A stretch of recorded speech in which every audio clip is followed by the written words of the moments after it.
Pakot me para të përfituara nga aktiviteti kriminal janë transportuar nga bari i Italisë në Shqipëri përmes agjensive të transportit me autobus. Kështu deklarua këtë të mërkurë në konferencën e përbashkët të zyrtarëve të drejtësisë italiane e shqiptare pas mega operacionit Ura, që çoi në 52 urdhër arreste.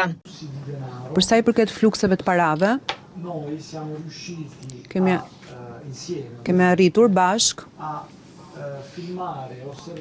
të vëzhgojmë dhe filmojmë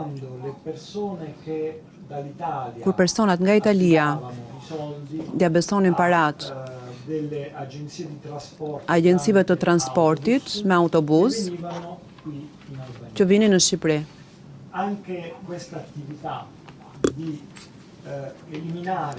Edhe ky aktivitet për eliminimin e vështirësive në kalimin e kufive është arritur me anë të shkëmbimeve të informacionit simultane, ka lejuar të kryeshin lokalizime me anë të GPS-it dhe shërbime të vëzhgimit transkufitare. Kemi arritur të shohim parat që nga Italia, nga bari, shkonin në shoferët e autobusëve dhe nga autobusi vinin në Shqipëri. Fluksi i parave është kuptuar nga të gjitha të dhënat e marra nga chatet,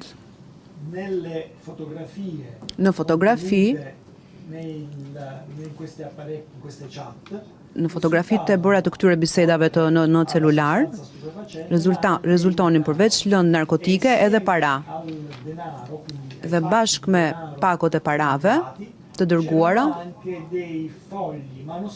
kishte edhe disa letra të shkruara me dorë për sa i përket kontabilitetit të grupit, pra të dhënave ekonomike. Kjo ishte rëndësishme,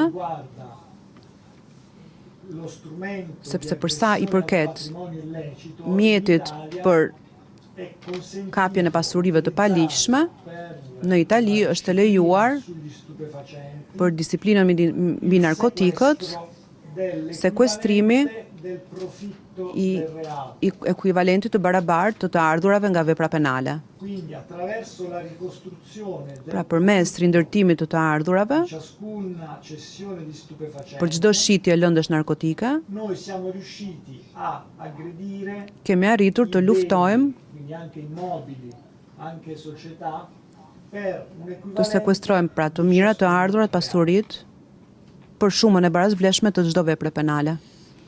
Gjatë operacioneve hetimore janë identifikuar prova konkrete që tregojnë rrjedhën e parave nga vendet perëndimore drejt Shqipërisë.